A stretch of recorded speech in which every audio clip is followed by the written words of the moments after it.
About 4 decades back, my uncle bought a stretch of land, roughly 25 acres, out in the middle of nowhere, deep in the woods of the Pacific Northwest.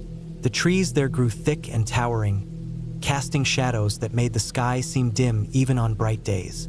He wanted a retreat, a place to hunt, fish, and live like people did in the old days. But from the very beginning, something about the land felt off. I couldn't explain it, but it always seemed like we weren't truly alone, even when there wasn't a single soul for miles. The land had a history, a strange one.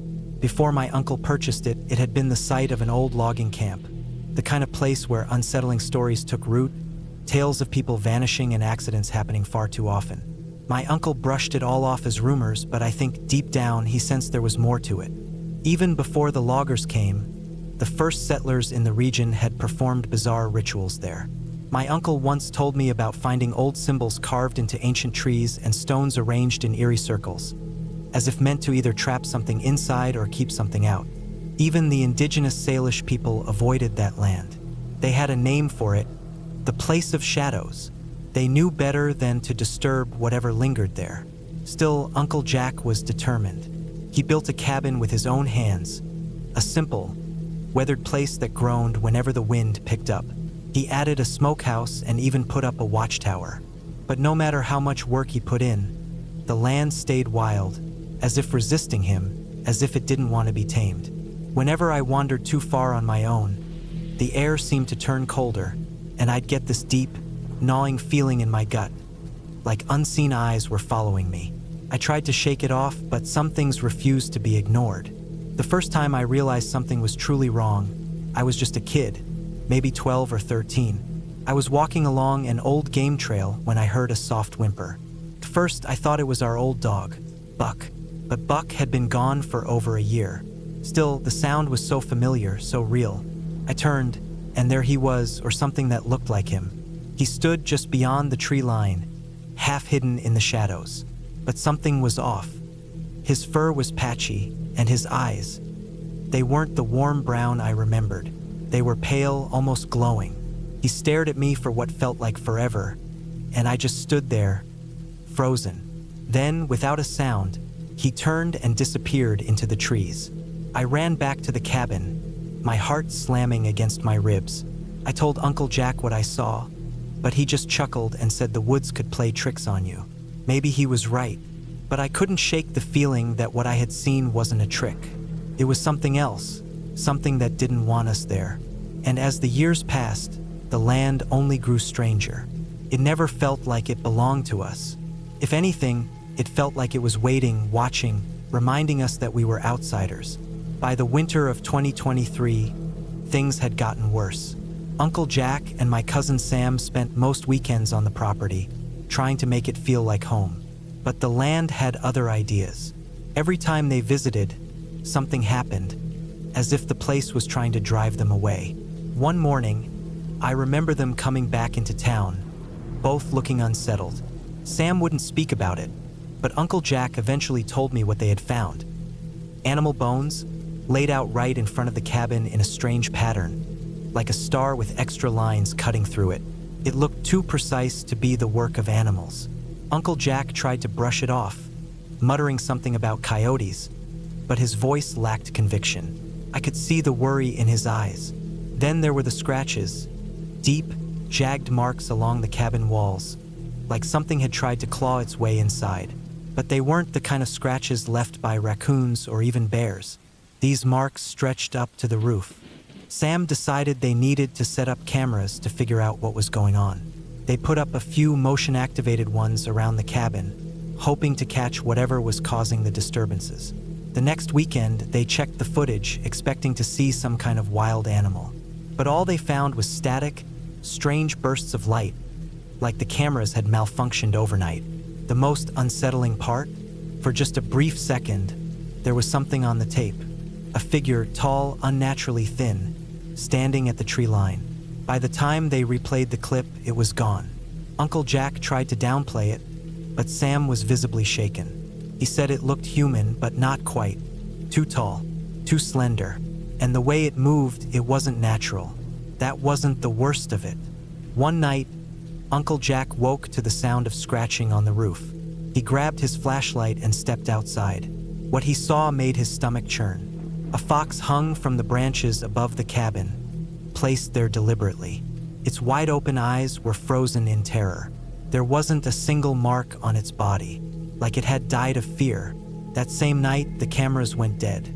Their batteries, brand new, had drained completely. But the moment that shook Uncle Jack the most was when he was alone in the lookout tower late one night. The woods were silent. Then he heard it. A whisper, soft as the wind. But he recognized the voice. It was his brother's, the one who had died years before. Called to him, coaxing him down. For a moment, he felt like he was slipping into a trance, like he was about to climb down without thinking. But then he snapped out of it. The whispering stopped. He never told Sam about that night, but I could see it in his face. Whatever was out there, it was getting closer. The next weekend, Sam had had enough. He told Uncle Jack he was going to explore the far side of the property, the part no one ever went to. It was dense with trees that twisted together, blocking out the sun. The ground was thick with tangled vines, resisting every step. It felt like a place that didn't want to be found. I went with him. Even though fear clawed at my chest, I wasn't going to let Sam go alone. As we made our way deeper into the woods, the air grew colder. There was no wind, no birds, just the sound of our footsteps crunching through the leaves. Then we found them, graves, at least a dozen, lined up in neat rows, each marked with stacked stones. And the earth, it looked recently disturbed. A chill ran through me.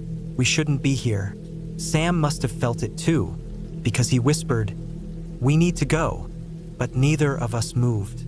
It was like something held us in place, daring us to come closer. Eventually, we forced ourselves to turn back. Uncle Jack didn't believe us at first, but Sam insisted, so the next morning we brought him to see for himself. He even brought his metal detector, hoping for some logical explanation, maybe old tools buried beneath the soil.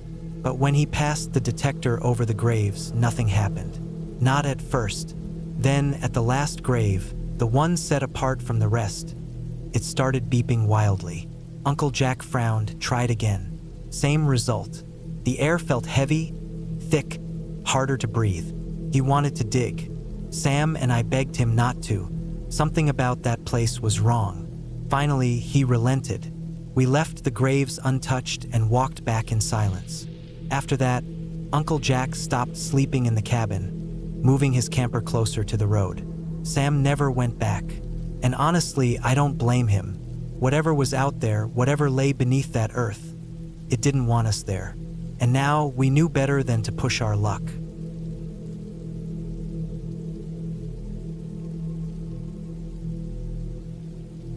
The woods felt different that afternoon. My brother and I had come across an old, forgotten logging road, the kind you wouldn't notice unless you were searching for something out of the ordinary.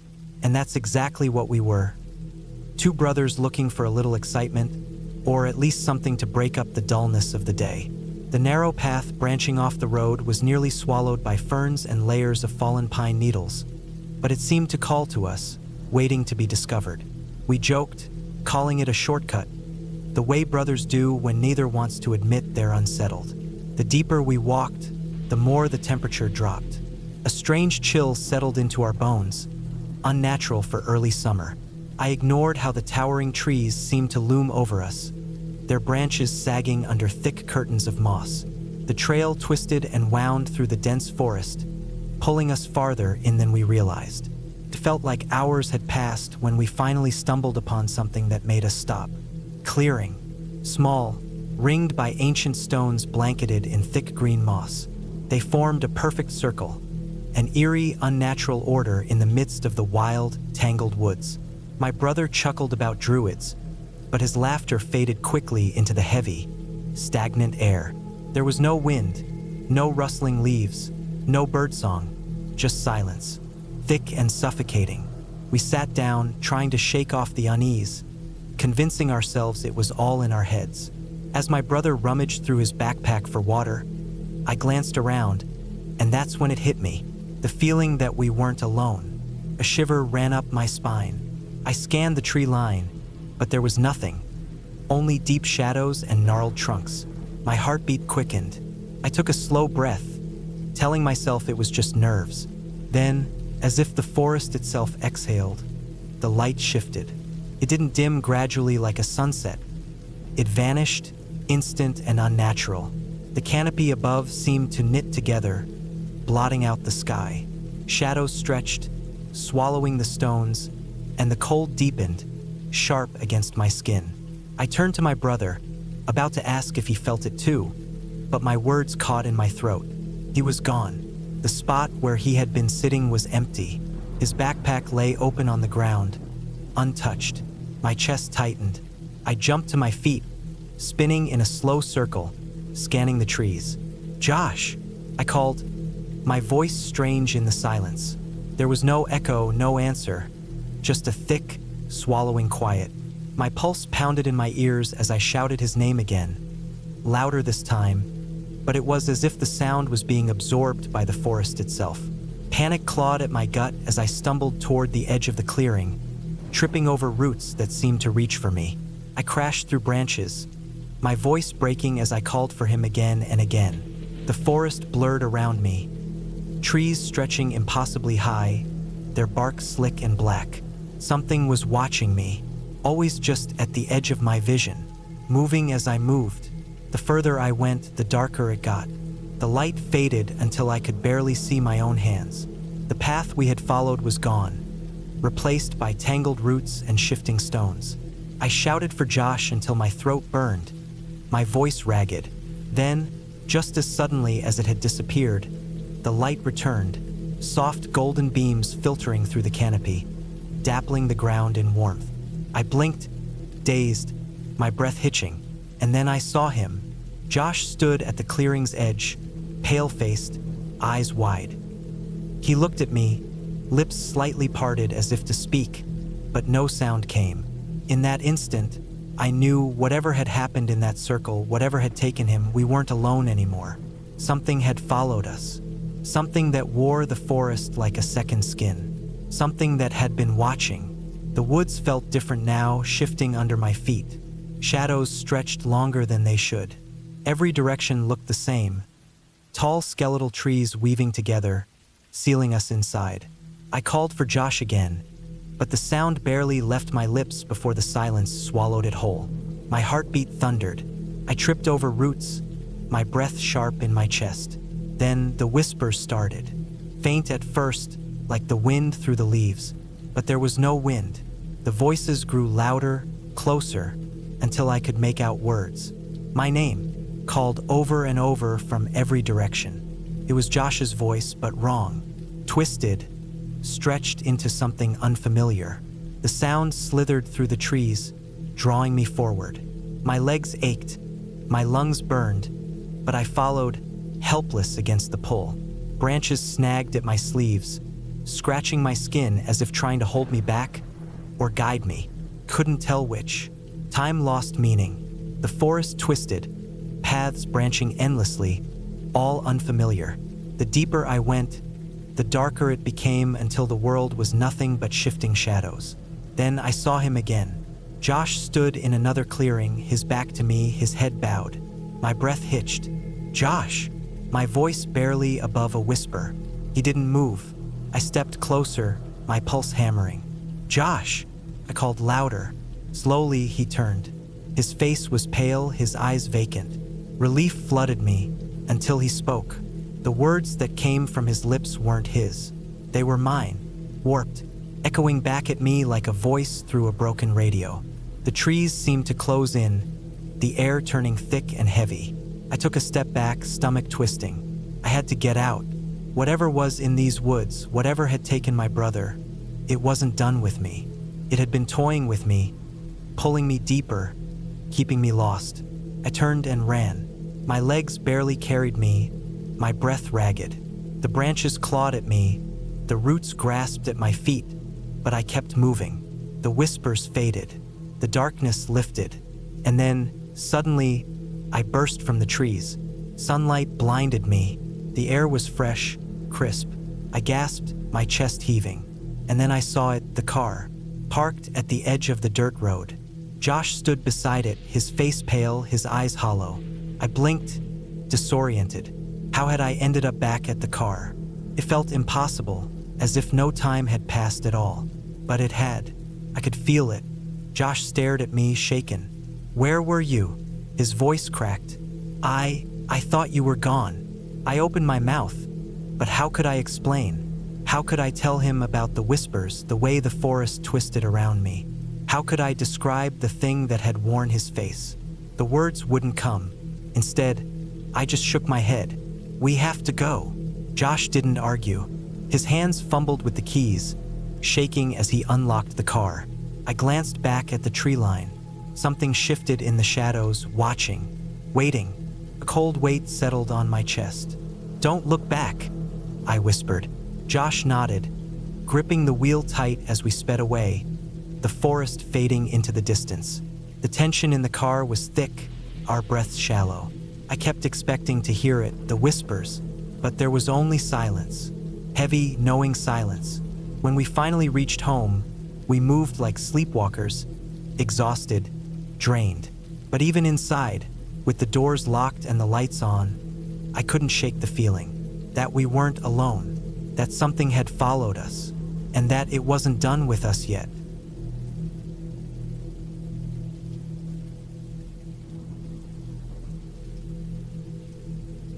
I had been looking forward to this camping trip for weeks. My buddies and I had planned to spend a few days deep in the state forest, far from everything. I decided to arrive a day earlier to set up camp and prepare for when they got there. It felt like the perfect chance to enjoy some solitude in nature before everyone else showed up. So, I loaded up my truck and hit the road, eager for the adventure to begin. The drive into the woods was long and winding, with the road twisting deeper into the wilderness at every turn. The further I went, the denser the trees became, their branches stretching over the path, casting long, creeping shadows as the sun started to dip. The fading light made the forest seem darker, more mysterious. I told myself it was beautiful, but an odd feeling of unease settled in. The road kept narrowing, and it felt like I was leaving the world behind. At last, I arrived at what I thought was our campsite. It had everything I expected: a fire ring, logs arranged in a circle, and signs that someone had recently camped there. It seemed perfect, almost as if it had been waiting for me. I stepped out of the truck, stretching, trying to shake off the strange feeling creeping up my spine. I unloaded my gear and started pitching my tent. As I worked, the sun sank below the horizon, turning the sky from orange to deep purple and finally to an inky black. The only light came from my lantern and the small fire I managed to start. The fire crackled as I settled onto one of the logs, feeling its warmth in the cool evening air. It should have been peaceful, but as the night wore on, the unease grew stronger. It felt like I wasn't alone, as if unseen eyes were watching me just beyond the firelight. I tried to brush off the feeling, convincing myself it was just nerves.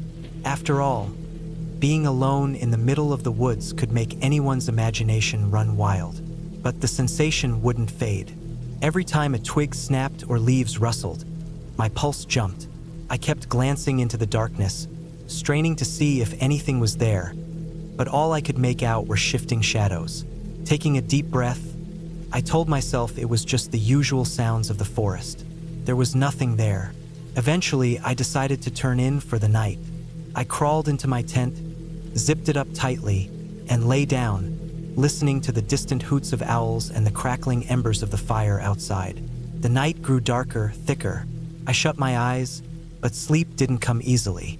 The feeling of being watched lingered, like unseen eyes were still staring, waiting. I woke up suddenly, my heart racing.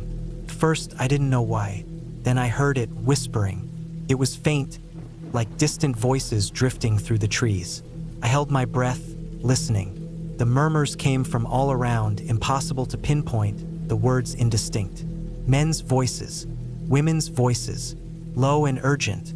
A chill ran down my spine, my skin prickling. Slowly, I unzipped my sleeping bag and sat up, my hands shaking. I fumbled for my flashlight in the darkness, finally gripping it with trembling fingers. Taking a steadying breath, I clicked it on. The beam flickered before holding steady. The whispers stopped. I unzipped the tent just enough to peek outside. The fire was nearly out, only a few glowing embers remaining. Everything was still.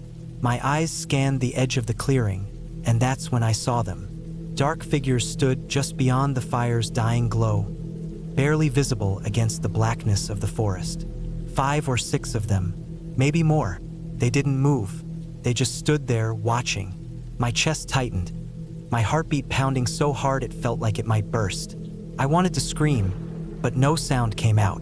My throat was dry, my mouth locked in silent terror. I forced out a shaky whisper. "Hello?" No response, no movement. They just stood there, staring.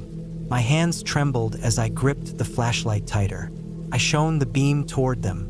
The light flickered again, and for a split second, I thought I saw one take a step closer. My breath hitched. I swung the beam back, but they were gone.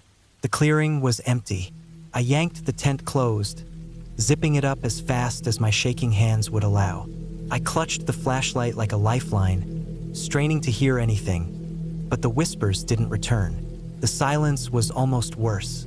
It was as if the whole forest was holding its breath, waiting. I didn't sleep for the rest of the night. Every little sound, the rustling leaves, the snap of a twig, made my heart jump. I kept the flashlight on, the dim glow barely illuminating the inside of the tent. I kept telling myself it was all in my head, but deep down I knew it wasn't. Something had been out there. Something had been watching me. When dawn finally broke, relief flooded me. I cautiously unzipped the tent and peeked outside. The campsite looked normal, peaceful even. The fire was nothing but a pile of cold ashes. Nothing was out of place. No footprints. No signs of anything. I told myself I'd imagined it all, but the fear from the night before was too real to ignore.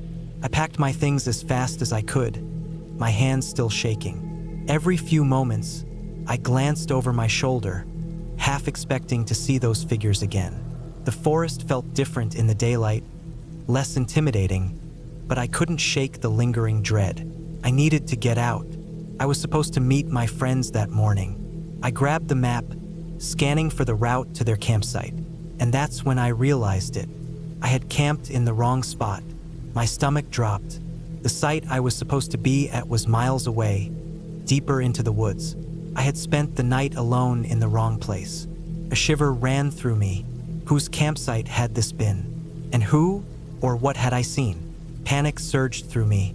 I shoved the map into my bag and started hiking back to my truck. The forest was eerily still, the only sound coming from my hurried footsteps.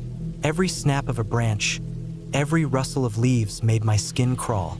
I couldn't shake the feeling that I was being followed, that those figures were still out there. I finally reached my truck and let out a shaky breath. Throwing my gear into the back, I climbed in, locking the doors behind me. My hands were still trembling as I started the engine. I needed to find my friends. I needed to tell them what had happened. I drove along the narrow dirt road, my eyes scanning the trees, half expecting to see shadowy figures standing among them. The fear still clung to me, a weight pressing down on my chest. When I arrived at the real campsite, my friends immediately noticed something was wrong. They asked why I looked so pale, so shaken. So I told them everything, the whispers, the figures, the terrible feeling of being watched. One of them went pale. His voice dropped to a whisper. "You haven't heard the stories, have you? People talk about watchers in these woods. Campers have disappeared around here." My stomach churned. A cold dread settled in my bones. I knew then I couldn't stay another night. The forest, once inviting, now felt sinister, hiding something unspeakable.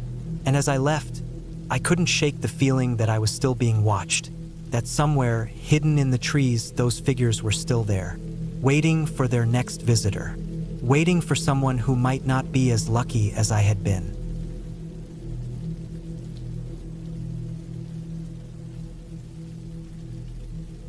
I had made up my mind to spend the weekend camping in the remote forest, far away from the constant noise and rush of daily life. I longed for quiet, a break to clear my thoughts, and I figured there was no better way to do that than immersing myself in nature. After hiking for hours, I finally came across what seemed like the ideal spot, a secluded area, well off the main trail, beside a small, still lake.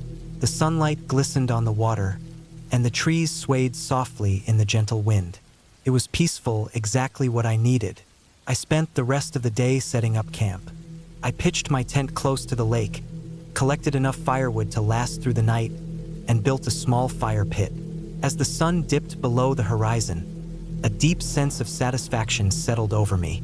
Everything was ready, and the worries that had weighed me down started to fade away.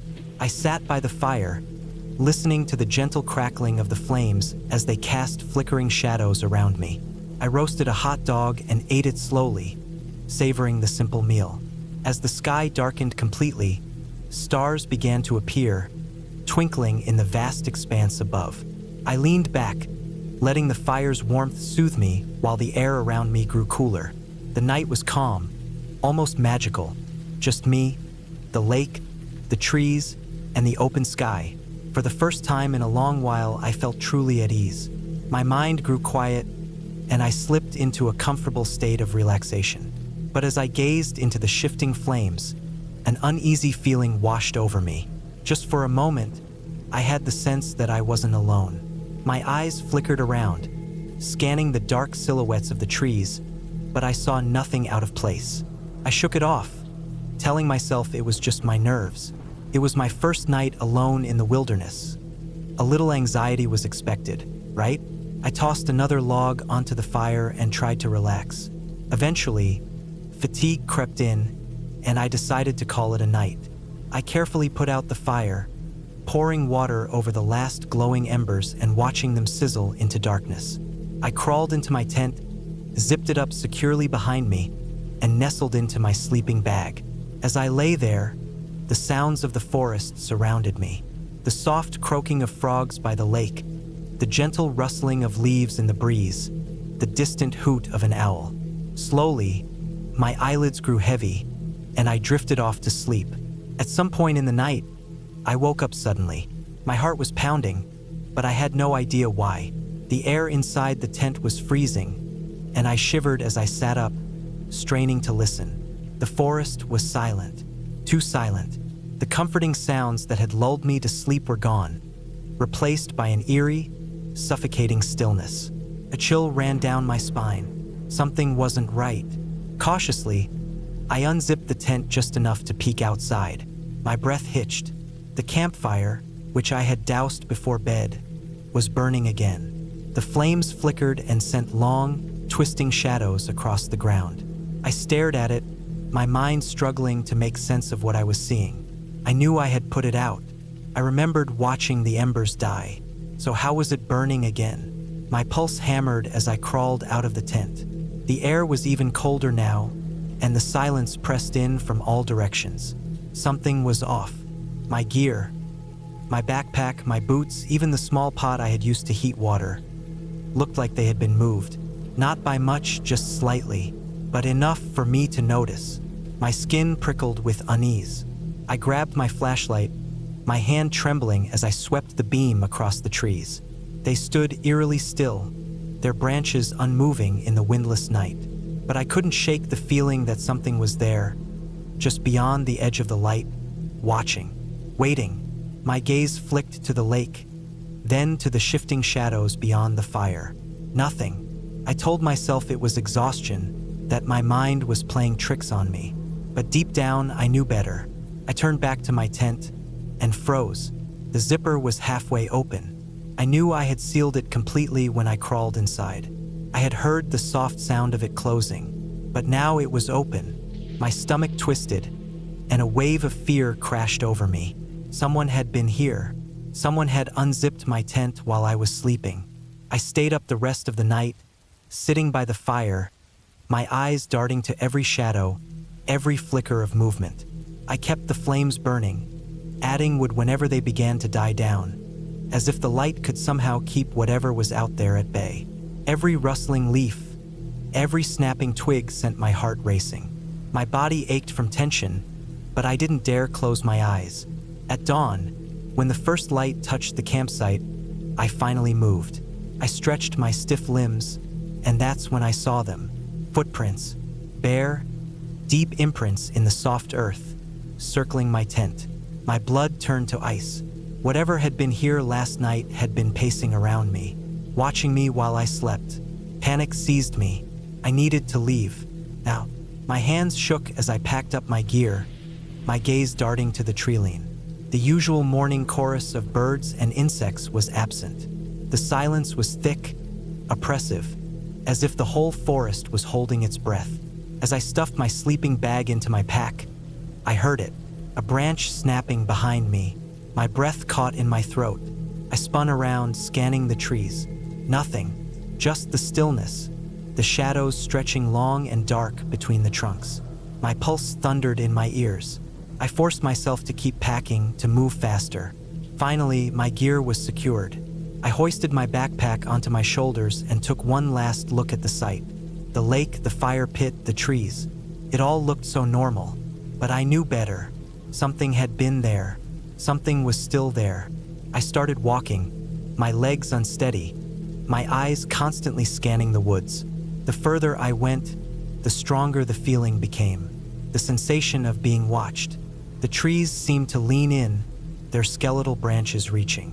The air felt thick, pressing down on me, making it hard to breathe. Then, another sound, a closer snap of a branch. My heart lurched. I turned my head slowly, and I saw it, a shadow, taller than it should be, darker than the rest, moving but soundless.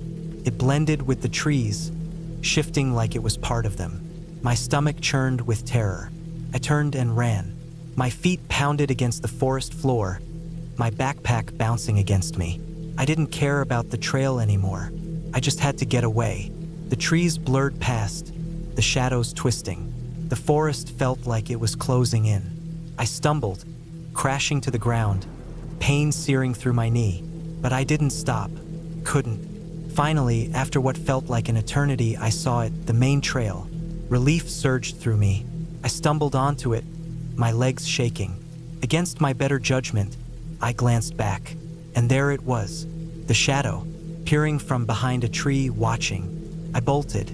I didn't stop running until I was far down the path, my body aching, my mind reeling. I had barely made it out, but I knew, deep down, that whatever was in those woods, it wasn't done with me yet.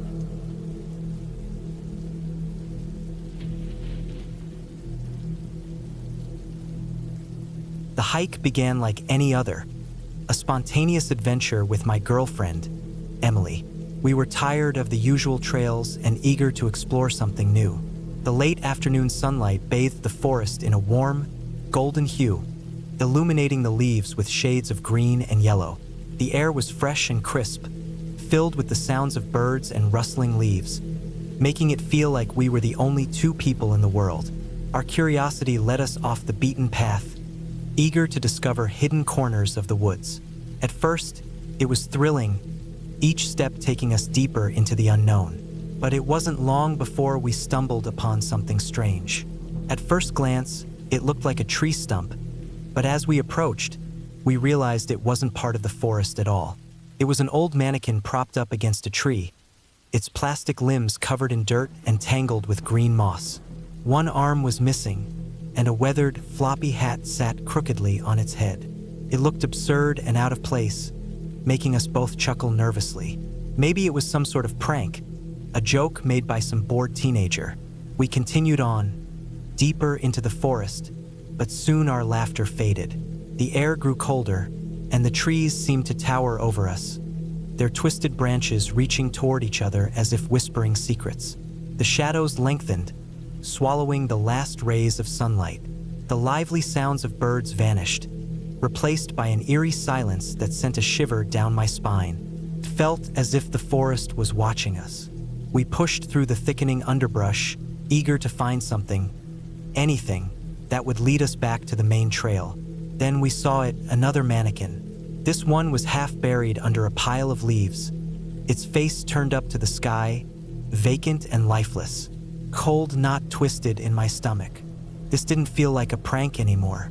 This felt intentional. I glanced at Emily, who attempted to smile but failed. Her eyes were wide with fear, and she hugged her arms to her chest, her breath coming in short, shaky gasps. "Let's keep going," I said, trying to sound calm, though my voice betrayed the unease creeping through me. We pressed on, doing our best to ignore the growing sense of dread. But it wasn't long before we found another mannequin. This one was sitting on a rock, its head tilted to the side, watching us. Its cracked, weathered face seemed almost expressive in the dimming light. Emily squeezed my hand so tightly it hurt. "Okay, this is getting weird," she whispered. I nodded, my stomach churning as I scanned the now darkening forest. The silence was overwhelming. No birds, no wind, just the faint sound of our breaths and the soft crunch of leaves beneath our feet. We turned to retrace our steps, but everything felt wrong. The trees had grown closer, twisting in unnatural ways, forming a maze. The air felt heavier, pressing down on us, as if the woods themselves were shifting to trap us in a nightmare. Panic surged within me when we spotted yet another mannequin blocking our way. It stood upright, facing us with those same lifeless eyes. It hadn't been there before. My heart raced, and Emily's hand tightened in mine. The silence around us felt suffocating, as if the forest was holding its breath, waiting for something to happen. "We need to go now," Emily said, her voice tight with fear. I didn't argue. We turned and ran, but it was as if the mannequins were everywhere now. One leaned against a tree, another peeked out from behind a bush, and yet another lay in the middle of the path as if dropped from the sky. My breath came in ragged gasps, and I swore I saw one of them shift ever so slightly, its head tilting in our direction. The thought that they might be moving, even just a little, sent icy chills down my spine. We broke into a full sprint, branches clawing at our faces, our feet tripping over hidden roots. The mannequins were everywhere now, waiting like silent sentinels. Their faces seemed to change as we passed, eyes tracking our every movement. One had its head thrown back, mouth open in a silent scream. Emily's grip on my hand was iron, her breathing panicked, mirroring my own. "Don't stop," I gasped, my voice barely rising above the pounding of my heart. The forest seemed to close in on us, branches tugging at our hair, slapping against our arms. The mannequins were relentless, appearing at every turn, blocking our path. My mind raced with questions: who put them here and why? But there was no time to think, only to run. We ran until the forest suddenly gave way to the main trail. We stumbled out, gasping for air, our clothes torn and faces scratched. The woods around us were calm again, bathed in the soft light of the setting sun. The mannequins were gone, as though they had never been there. I glanced back, half expecting to see one lurking in the shadows, but there was only the gentle rustle of leaves, and the distant calls of birds returned, a mocking contrast to the terror we had just experienced. Neither of us spoke as we hurried to the car. My hands shook as I fumbled for the keys, every creak and rustle from the forest making me flinch. Emily's eyes darted nervously around, wide with fear. Finally, we were inside, the doors locked, the car engine roaring to life. The sound shattered the silence of the woods, grounding us in the harsh reality of our escape. We sped down the road, leaving that haunted place behind us. The drive home was quiet. Both of us were lost in our thoughts. The familiar streets of our town brought a sense of safety, though it felt thin and fleeting. I parked in Emily's driveway, and for a moment, neither of us moved. She turned to me, her voice barely a whisper. "Do you think they'll come here?" I swallowed hard, wanting to reassure her, but the words wouldn't come. "I don't know," I said finally, "but we'll be okay." She nodded, though doubt lingered in her eyes. She kissed my cheek and slipped out of the car, hurrying inside. I waited until the door was locked behind her before driving away, my hands gripping the wheel until my knuckles turned white. That night, sleep wouldn't come. Every time I closed my eyes, I saw them. Those mannequins with their shifting, watchful faces. The sound of rustling leaves outside my window kept me on edge. The creak of the floorboards sent my heart racing. I checked the yard more than once, but it was always empty. Still, the feeling lingered, that sense that something was out there, waiting. Weeks have passed, but the memory hasn't faded. I haven't dared to return to that forest. And sometimes, on those still nights, I hear a faint rustle, a whisper of movement outside my window. I wonder if they followed us after all, just waiting for the right moment to show themselves. I try to tell myself it's all in my head, that fear plays tricks on us when we least expect it. But on those nights, when the air feels heavy and the shadows dance under the pale moonlight, I can't help but stay awake, listening, just in case.